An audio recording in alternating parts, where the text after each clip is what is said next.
الحمد للہ رب العالمین والصلاة والسلام علی سید الانبیاء والمرسلین وعلی آلہ واصحابہ اجمعین اما بعد فاعوذ باللہ من الشیطان الرجیم بسم اللہ الرحمن الرحیم یا ایہا الذین آمنوا اذا قمتم الی الصلاة فاغسلوا وجوہکم وایدیکم الی المرافق وامسحوا برؤوسکم وارجلکم الی الکعبین صدق اللہ العظیم۔ فقد قال اللہ تبارک و تعالی فی شان حبیبہ مخبرا وعامرا ان اللہ وملائکتہ یصلون علی النبی یا ایہا الذین آمنوا صلوا علیہ وسلموا تسلیما۔ اللہم صل علی سیدنا و مولانا محمد و اصحاب سیدنا و مولانا محمد مبارک وسلم۔ الصلاة والسلام علیک یا سیدی یا رسول اللہ وعلی آلک و اصحابک یا حبیب اللہ۔ الصلاة والسلام علیک یا سیدی یا رسول اللہ وعلی آلک و اصحابک یا شفیع المذنبین۔ الصلاة والسلام علیک یا خاتم النبیین وعلی آلک و اصحابک یا رحمتا للعالمین۔ یا صاحب الجمال و یا سید البشر من وجہک المنیر لقد نور القمر لا يمکن الثناء کما کان حقہ۔ بعد از خدا بزرگ تو ہی قصہ مختصر خشخش جنہ قدر نہ بیرا میرے صاحب نو وڈیائیاں میں گلیاں دا روڑا گوڑا میل چڑھایا سائیاں۔ تمام تعریفیں اس وحدہ لا شریک کے لیے جس نے ہم سب کو اشرف المخلوقات انسان بنایا۔ درود و سلام احمد مجتبیٰ جناب محمد مصطفیٰ صلی اللہ علیہ وسلم کی ذات و برکات پر کہ جن کے وسیلہ جلیلہ سے یہ کائنات عالم معرض وجود میں آئی اور ہم کو قسم قسم کے انعامات سے نوازا گیا۔ اللہ رب العزت کی بارگاہ میں حضور رحمت عالم صلی اللہ علیہ وسلم کے توسل سے عرض کرتے ہیں کہ اللہ ہم سب کے ایمان پر اور اسلام پر حفاظت فرمائے، استقامت نصیب فرمائے اور اسی پر ہم سب کا خاتمہ فرمائے۔ قرآن مجید فرقان حمید میں اللہ پاک نے ارشاد فرمایا، زندگی نے اگر وفا کی تو یہ جو موضوع میں چھیڑ رہا تقریباً کوشش کریں گے کہ 5-6 جمعے تک اس کو چلائیں۔ اللہ رب العزت نے ارشاد فرمایا، یا ایہا الذین آمنوا، اے ایمان والو، اذا قمتم الی الصلاۃ، جب تم نماز کا ارادہ کرو، نماز کی تیاری کرو، فاغسلوا وجوہکم، اپنے چہرے کو صاف کر لو، وَأَيْدِيَكُمْ إِلَى الْمَرَافِقِ، اور اپنے ہاتھوں کو کنوں سمیت دھو لو، وَامْسَحُوا بِرُؤُوسِكُمْ، اور اپنے سر کا مسح کر لو، وَأَيْدِيكُمْ أَرْجُلَكُمْ إِلَى الْكَعْبَيْنِ، اور فرمایا اپنے دونوں پاؤں کو گٹو سمیت دھو لو، ٹخنوں سمیت دھو لو۔ یہاں وضو کے 4 فرائض کا ذکر ہو رہا ہے، لیکن وضو شروع سنت سے ہوتا، فرائض سے شروع نہیں ہوتا۔ کلی کرنا سنت ہے، ناک میں پانی چڑھانا سنت ہے، فرض منہ دھونا ہے، کنیوں سمیت بازو دھونے ہیں، سر کا مسح کرنا ہے، ٹخنوں سمیت پاؤں دھونے ہیں، یہ 4 فرض ہیں۔ لیکن وضو کی ابتدا سنت سے ہو رہی ہے، آپ کی توجہ ہے؟ سنت سے وضو کی ابتدا ہو رہی ہے۔ کیوں؟ اس لیے کہ سنت فرض کی حفاظت کرتی ہے، سنت فرض کی حفاظت کرتی ہے۔ آپ جب کلی کریں گے تو ذائقہ محسوس ہوگا کہ پانی اس قابل ہے یا نہیں ہے۔ اگر آپ نے وضو کر لیا، کلی نہیں کی ہے، ناک میں پانی نہیں چڑھایا، تو آپ کو اس کی خوشبو بھی محسوس نہیں ہوگی، اس کا خوشبو کیسی ہے، پاک ہے ناپاک ہے۔ تو جب آپ سنت سے وضو کرو گے تو آپ کو پتہ چل جائے گا کہ پانی اس قابل ہے، پانی اس قابل ہے کہ وضو کیا جائے، پاک ہے، صاف ہے۔ تو سنت فرض کی حفاظت کرتی ہے۔ اور بھائی جو لوگ کہتے ہیں کہ سنت کا کوئی درجہ نہیں ہے، بس فرض پڑھو اور جان چھڑاؤ، میں نے کہا بات تمہاری ٹھیک نہیں ہے۔ اس لیے جب تک سنت تک نہیں پہنچو گے فرض تک کیسے پہنچ جاؤ گے؟ پہلے سنت تک پہنچنا ضروری ہے، جب آپ سنت تک پہنچو گے تو فرض کا دروازہ کھلے گا۔ تو وضو سنت سے شروع ہو رہا ہے، اور یہ 4 فرض ہیں وضو کے، باقی ساری سنتیں ہیں۔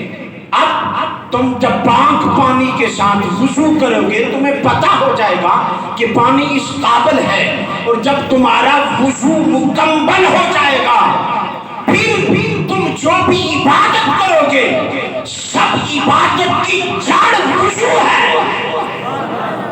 اگر وضو صحیح نہیں ہے، آپ کا وضو کامل نہیں ہے، آپ جتنی عبادات کرو گے وہ ساری رد ہو جائے گی، کوئی قبول نہیں ہوگی، اس لیے کہ بنیاد ٹھیک نہیں ہے۔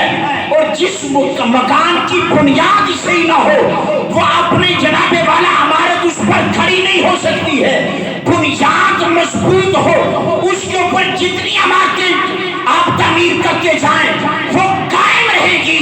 ہر عبادت کی جڑ وضو ہے، اس لیے تاجدار کائنات صلی اللہ علیہ وسلم نے فرمایا الطہور شطر الایمان، فرمایا پاکیزگی، طہارت، پاک ہونا یہ نصف ایمان ہے نا۔ پاکیزگی کیا ہے؟ نصف ایمان ہے، طہارت نصف ایمان ہے، نفاست نصف ایمان ہے۔ اور پھر سننا، بظاہر دونوں کو اتنا مقام نہیں تھا، بھئی 4 اعضاء ہیں، 4 فرد ہیں، یہ دونوں، یہ اتنی کوئی عبادت کیسے ہوئی؟ یہ ویسے بھی بندہ دھوتا رہتا ہے، لیکن جب آپ ارادہ کرتے ہیں کہ میں نیت کرتا ہوں کہ ہر وقت وضو میں رہنا ثواب ہے، جنازے وچ نہیں کری تو اس لیے وہ پاویں نہ بولو، توجہ، ہر وقت وضو میں رہوں گا ثواب ہے۔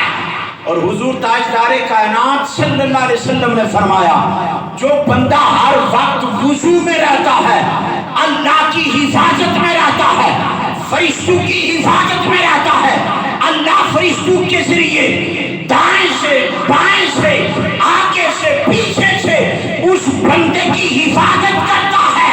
اور جو وضو کی حالت میں فوت ہو جائے اللہ اسے شہادت کی موت عطا کرتا ہے۔ بہت ٹلے بولنے ہوئے، بخاری کی حدیث ہے، مسلم کی حدیث ہے، توجہ کرنا۔ حضرت ابو ہریرہ رضی اللہ تعالیٰ عنہ اس کے راوی ہے، صحیح مسلم میں ہے، حضور تاجدار کائنات صلی اللہ علیہ وسلم قبرستان تشریف لے گئے، کتھے گئے سارے جاسانا میرا ٹینشن کے لیے توجہ، حضور کہاں تشریف لے گئے؟ قبرستان۔ اب بھائی آپ کا عقیدہ بھی ظاہر ہو رہا ہے، قبر وچ جانا تے اے وی تے ہے تے قبرستان آلیاں کول جانا اے وی نبی دی سنت ہے۔ بعض لوگ کہتے ہیں نہیں جانا چاہیے جی، تو جو حضور تشریف لے گئے اور آپ نے مخاطب کیا اہل قبرستان کو، اور آپ نے کیا کہا؟ اے گروہ مومنین۔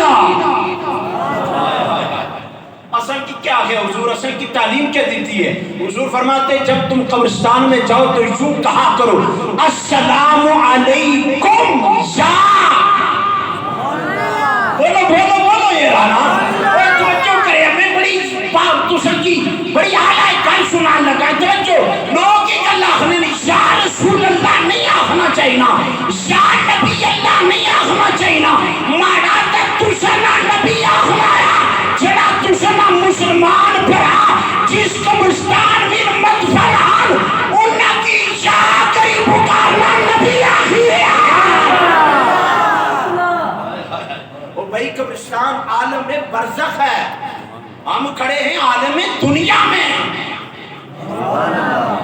تے جے عالم برزخ ویچا او جہان لاکا، اے جہان لاکا جے اس جہان وچ کھڑے ہوئی قبر پر تے اپنے بھائی مسلمان کی سلام دیو، او سننا بھی ہے تے جواب بھی دینا ہے، پر اصل واسطے اللہ علم تھوڑا دیتا ہے۔ او بھائی جب عام مومن آپ کے سلام کو سنتا ہے تو کمی والا کیوں نہیں سنتا ہے؟ حضور نے کیا کہا؟ اے گروہ مومنین، حضور نے سلام پیش کیا اور پھر ساتھ یہ کہا ان قریب ہم بھی تم سے ملاقات کرنے والے ہیں، ہم چاہتے تھے، توجہ ہائے ہائے ہائے، حضور نے کیا کہا؟ ہم چاہتے تھے کہ ہمارے جو بھائی ابھی دنیا میں آئے نہیں ہیں ان سے ملاقات ہو جائے۔ ہم چاہتے تھے، توجہ جملوں پر غور کرنا، ہم چاہتے تھے ہمارے ان بھائیوں سے ملاقات ہو جائے، لیکن اے گروہ مومنین ہم ان قریب تم سے ملنے والے ہیں۔ صحابہ ساتھ تھے، عرض کرنے لگے یا رسول اللہ صلی اللہ علیہ وسلم، آقا کیا ہم آپ کے بھائی نہیں ہیں؟ حضور نے کہا نہیں میرے صحابہ، آپ صحابی بھی ہو میرے بھائی بھی ہو، لیکن حضور نے کہا میرے بھائی وہ ہیں جو ابھی تک دنیا میں نہیں آئے، میری ان سے ملاقات نہیں ہوئی ہے، وہ بن دیکھے پیار بھی کریں گے، جان بھی دیں گے۔ توجہ جی، اور آگے حضور اب صحابہ نے عرض کی یا رسول اللہ صلی اللہ علیہ وسلم، آقا جو ابھی دنیا میں آئے نہیں ہیں، عالم ارواح میں ہیں، آپ کی ان سے ملاقات بھی نہیں ہوئی ہے، تو ہم نے حضور آپ سے سنا ہے قیامت کے دن 120 صفحے ہوں گی، 80 صفحے آپ کی امت کی ہوں گی۔ حضور مجمع حشر میں جب ساری امتیں بھی ہوں گی، جب سارے نبی بھی ہوں گے، آقا ان سارے جنبٹے میں، ان سارے جرمٹ میں آپ اپنی امت کو کیسے پہچانو گے؟ تو جو خوش نصیب وہ بندہ ہے جس کے اللہ 5 ٹائم 5 وقت میں اللہ وضو کی توفیق دیتا ہے۔ سننا جی، حضور فرماتے ہیں تمہارا کیا خیال ہے کسی نے گھوڑے رکھے ہوں اور بہت سارے گھوڑے کالے ہوں، ان میں سے چند گھوڑے ایسے بھی ہوں جن کا منہ بھی سفید ہے، جن کے آگے اور پیچھے والے پاؤں بھی سفید ہیں، باقی سارا جسم کالا ہے، وہ 5 کلیان ہے، 5 ایک دو 4 تے 1 5 کلیان ہو۔ آقا فرماتے کیا مالک کیا مالک اپنے گھوڑے کو پہچان لے گا نا ان سارے میں صحابہ نے عرض کی ہاں ان کی پہچان الگ ہے، ان کی شناخت الگ ہے، ان کی شناسائی الگ ہے، وہ دور سے نظر آئیں گے، ان کا چہرہ بھی سفید ہے، آگے والے پاؤں بھی سفید ہیں، پیچھے والے پاؤں بھی سفید ہیں۔ آقا فرماتے میرے صحابہ امت کے سارے ظلمت میں میرے اپنی امت کے چہرے چمکتے دیکھ کر پہچان گئے۔ پہچان کیا بتائی؟ 5 کلیان اسانی امت ہو سی، چہرہ 14ویں کے چاند کی طرح چمک رہا ہوگا، دونوں بازو ہاتھوں سمیت چمک رہے ہوں گے، پاؤں وضو کے پانی کی وجہ سے چمک رہے ہوں گے۔ آقا فرماتے میری امت کی پہچان ہوگی، امتیں کہیں گی یہ جو نور کے چہرے والے، چمکتے چہرے والے یہ کون ہے؟ کہا جائے گا یہ آقا کی لاڈلی امت ہے نا۔ اور پھر حضرت ابو ہریرہ رضی اللہ تعالیٰ عنہ آپ وضو فرماتے نا تو ویسے تو کنیوں سمیت دھونا فرض ہے، توجہ، کنیوں سمیت دھونا فرض ہے، اور ہر اعضاء کو 3 مرتبہ دھونا سنت ہے، پھر صحیح مل کے دھونا، صحیح طریقے نال بڑے اہتمام نال وضو کرنا۔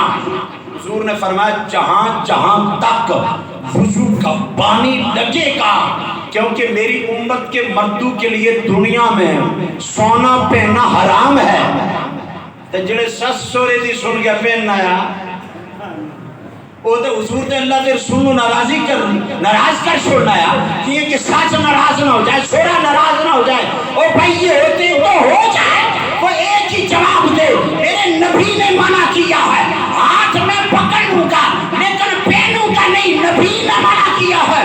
آقا فرماتے میری امت کے مردوں کے لیے سونا پہننا حرام ہے، لیکن سنو جہاں تک وضو کا پانی لگے گا قیامت کے دن اللہ جنت میں زیورات سونے کے پہنائے گا۔ حضرت ابو ہریرہ کیا کہتے ہیں؟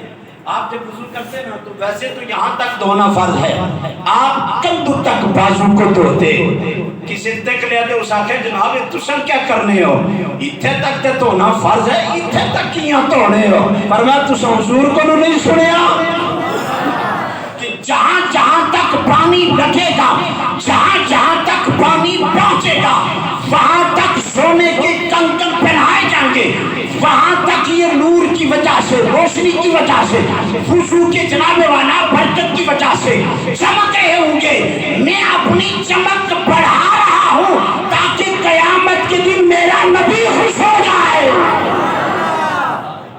حضور خوش ہو جائے۔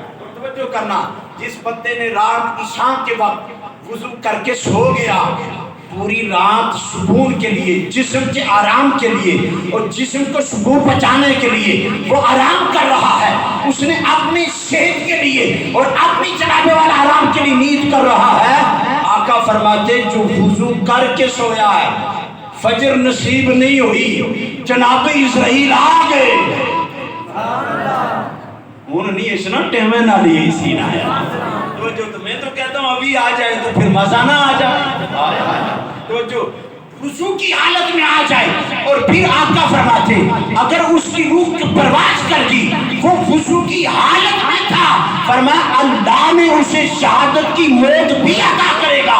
اور ایک بندہ وضو کر کے سوتا ہے، فجر جماعت کے ساتھ پڑھتا، پھر تازہ وضو کرتا ہے، فرمایا جتنی رات وہ رات وضو کی حالت میں سویا رہا، اللہ کہتا ہے فرشتے کھڑے ہو جاؤ اس کے دروازے پر، میرے بندے کی جان کی حفاظت کرنی ہے نا۔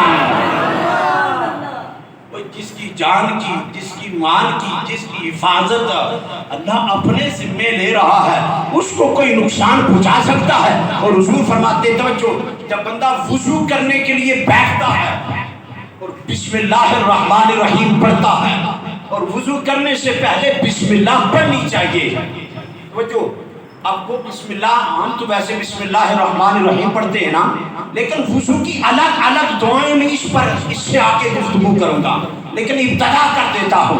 جب بندہ وضو کے لیے بیٹھتا تو کہتا بسم اللہ والحمد للہ علی دین الاسلام الاسلام، بولو نا یار، بسم اللہ والحمدللہ علی دین الاسلام، یا اللہ تیرے نام کے ساتھ، تیرے نام کے ساتھ، والحمدللہ سب تعریفیں تیرے لیے، علی دین الاسلام، جس نے مجھے اسلام پر چلایا ہے، جس نے مجھے اسلام کا راستہ دکھایا ہے۔ وضو شروع کر رہا ہے، آگے کیا کہتے ہیں؟ الاسلام حق، الاسلام حق، آگے کیا کہتا ہے؟ اسلام حق ہے، والکفر باطل، کفر باطل ہے۔ او بھائی جو وضو شروع کر رہا ہے یہ کلمات دہرائے جا رہا ہے، کیا کہتے ہو؟ ان ایک ایک کلمات پر ایک ایک قطرہ وضو کے پانی کا گرتا ہے۔ میرے مصطفیٰ نے فرمایا اللہ ایک ایک قطرے گناہ بھی معاف فرماتا ہے، نیکی بھی عطا کرتا ہے، درجے بھی بلند کرتا ہے۔ حضور تاجدار کائنات صلی اللہ علیہ وسلم کی بارگاہ میں ہم یہی دعا کریں گے، اور انشاءاللہ زندگی رہی نا تو ایک ایک دعا پر گفتگو کروں گا۔ پورے حضور کے جتنے اعضاء ہیں ان کے متعلق حضور کے جو فرمان ہیں اور جو حضور نے دعائیں ہمیں سکھائی ہیں، اگر بندہ اسلام کے ساتھ تھوڑا سا پیار کرے نا، تھوڑا سا جڑ جائے، ہم یہ ریٹ معلوم کرنے کے لیے کہ مارکیٹ میں یہ چیز کتنے کی ملتی ہے، سیکھنے کے لیے اگر کسی کے پاس بھی جانا پڑے نا تو جاتے ہیں، لیکن کاش کہ اسلام کا درد بھی آ جائے، کاش کہ اسلام کی تھوڑی سی لگن ہو جائے اور ہم یہ چیزیں سیکھ لیں۔ پھر بندہ وضو کرتے ہوئے باتیں نہیں کرتا، گفتگو نہیں کرتا، کسی کی غیبت نہیں کرتا۔ امام اعظم ابو حنیفہ رضی اللہ تعالیٰ عنہ آپ جب وضو فرماتے نا، اللہ نے ان کی کشف اتنا عطا کیا تھا، پردہ اتنا ہٹا دیا تھا، سامنے بندہ بیٹھ کے وضو کرتا نا تو جو پانی کے قطرے گرتے نا امام اعظم ابو حنیفہ کو پتہ چل جاتا تھا اس نے گناہ کیا۔ اتنا اللہ نے انہیں کشف عطا کیا تھا۔ عرض کرنے لگے یا رب ذوالجلال، تو نے میرا سینہ اتنا کشادہ کر دیا، اتنی میری آنکھیں روشن کر دی، اتنا تو نے مجھے کشف عطا کر دیا ہے کہ مجھے پتہ چل جاتا ہے کہ اس بندے نے کیا کیا گناہ کیا ہے اور وضو کی وجہ سے گناہ گر رہے ہیں۔ اے اللہ مہربانی کر یہ چیز واپس لے لے، میں لوگوں کے عیبوں پر مطلع ہو گیا ہوں۔ حضور فرماتے ہیں، حضرت امام اعظم ابو حنیفہ کہتے ہیں میں نے اللہ کی بارگاہ میں عرض کیا، اور اگر بندے کو علم ہو جائے تو پھر بندہ دوسرا دیکھنے والا توبہ توبہ کرے۔ جب یہ دعائیں بندے کو یاد ہوں گی، یہ کلمات یاد ہوں گے، بندے کی توجہ بھی اللہ کی طرف رہے گی، وضو بھی کامل رہے گا، زبان بھی حفاظت میں آ جائے گی، بندہ بھی بچ جائے گا۔ اساسنیاں بینیاں پر بادی بینیاں پہلے آنے فلاں جایا کرنے وضو ہونے ہیں تو کرنے غیبتہ ہونے ہیں۔ اللہ کرے کہ ساری دی اصلاح ہو جائے۔ واخر دعوانا الحمدللہ رب العالمین۔